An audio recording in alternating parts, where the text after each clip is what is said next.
weather's picking up significantly. They're already just starting to blast now. This is it, man. This is it.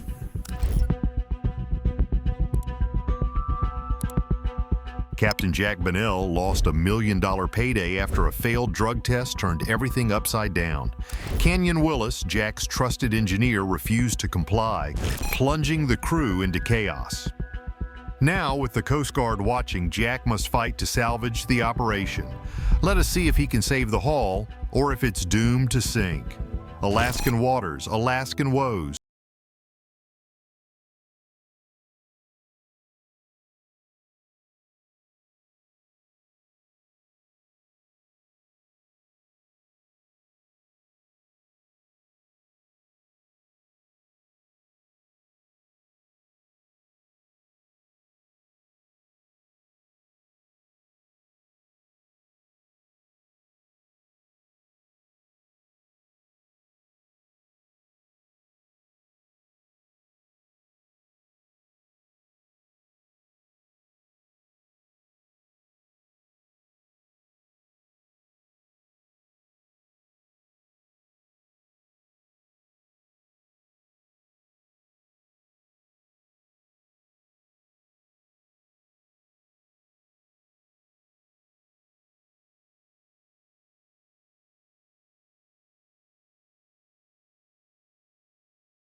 My best option is to refuse the test.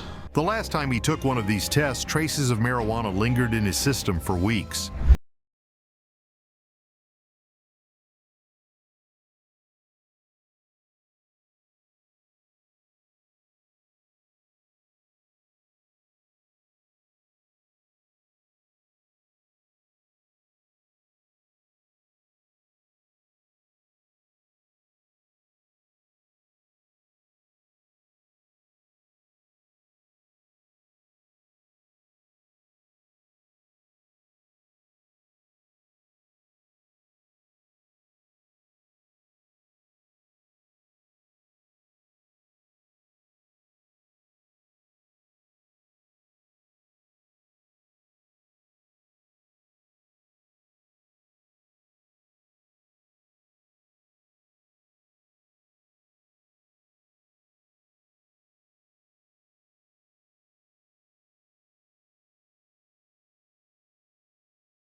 And the well-being for the boat and everybody on it. The Coast Guard's rules are firm, and there's no bending them to accommodate personal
heartache, and a necessary dismissal.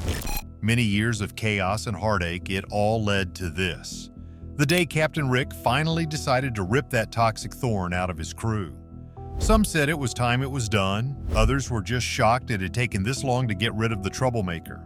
Either way, it was time for a change on deck, a change that had dismissal written all over it. Today was supposed to be the make or break day, the kind where everything revolves around the catch. Captain Rick had his sights set on 45,000 pounds of fish. The crew was out there setting traps and pulling them back, battling the clock, the tides, and each other. And of course, there was Willie, the guy who seemed to specialize in being in the wrong place, doing the wrong thing, at precisely the wrong time. What's going on? Oh, he is walking around naked with hanging, so I don't see it. The deeper they went, the more they caught. It was a frenetic pace, one that only worked when everyone kept their heads up and their hands moving. Eyes on deck, as Rick liked to bark, and by and large, the crew pulled it off. They managed to catch some big fish, even a couple of beauties that made all the efforts worthwhile.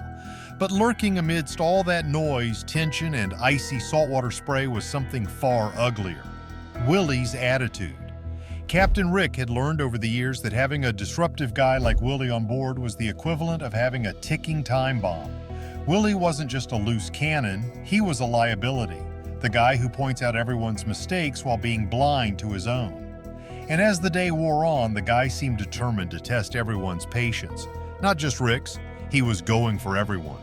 His particular brand of negativity was like poison, seeping into the air and making the cold weather feel that much harsher. The first signs were small. Careless sarcasm, a bit of snippy talk, the classic refusal to lend a hand while someone else struggled, but it was getting worse by the minute. Captain Rick couldn't ignore the danger. A fishing boat was no place for drama. The sea had already taken care of that enough. The crew didn't need him on board either. Willie's reckless behavior was starting to tell. He was ignoring orders, yelling at Rick, even trying to pick a fight. When the weather got worse, so did Willie. It was no secret that Willie had a special way of attacking Jacob, one of the only black members of the crew. When the insults turned racial, the tension on deck reached a whole new level. There are many things that can be tolerated on a fishing boat, but open racism was not one of them.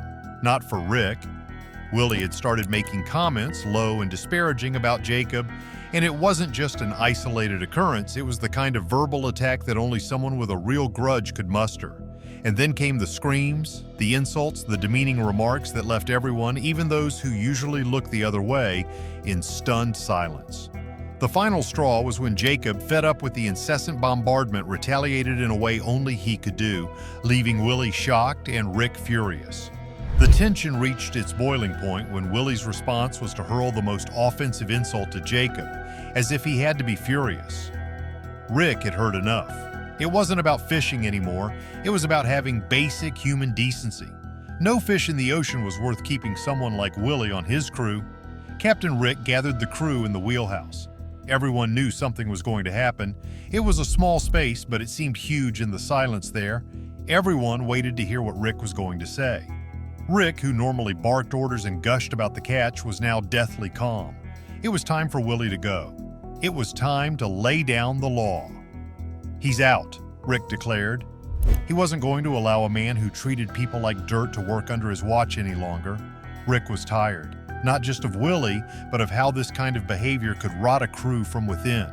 You have one guy yelling racist slurs, another losing focus, and suddenly no one is watching the traps. No one works as a team, and that's when people, good people, get hurt.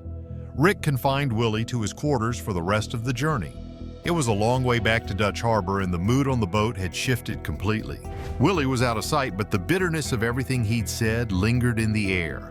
The rest of the guys went about their work, but you could tell there was no joy in it. Fishing's a dangerous enough job when everyone's got each other's back. It's unbearable when trust is shattered. When they reached the harbor, Willie was given his marching orders. Captain Rick didn't waste time on goodbyes. He was done. Done with the drama, the tension, and most of all, the sheer stupidity.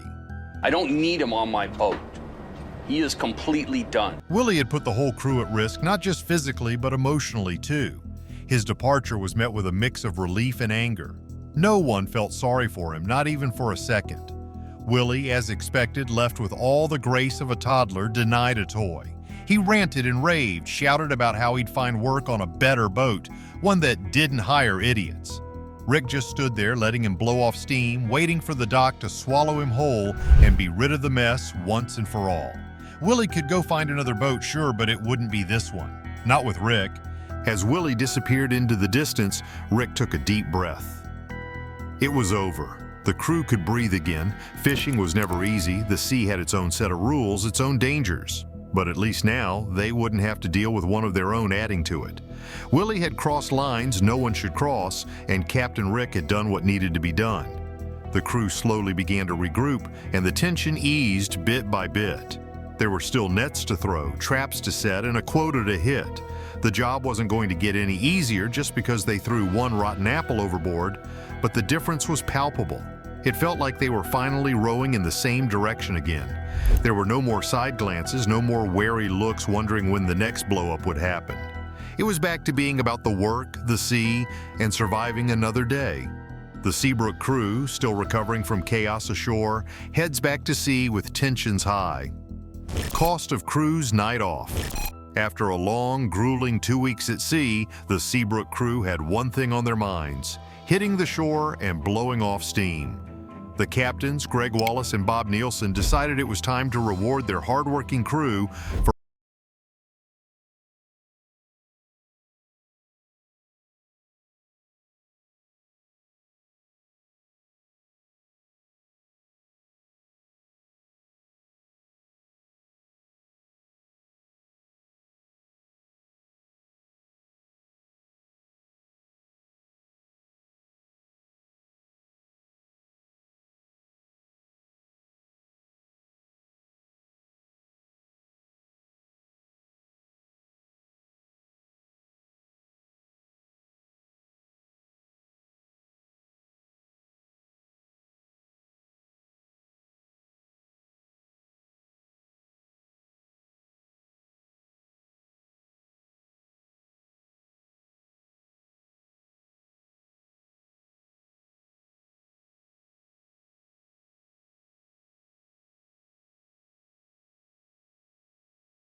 If she wants to be a captain, she's got to be more responsible.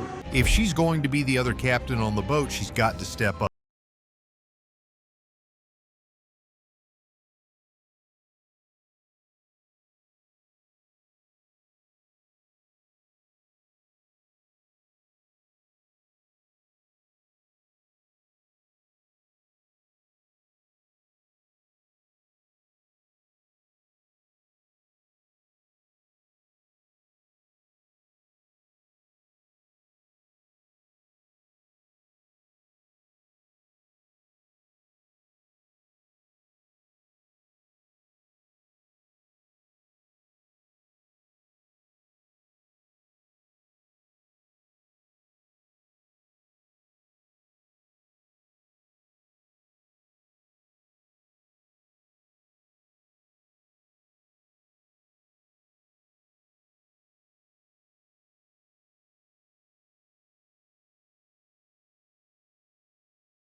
The end result could be a tsunami when it started with a little pebble in the water. The Seabrook crew is heading back out, hopefully a little wiser and a lot less hungover.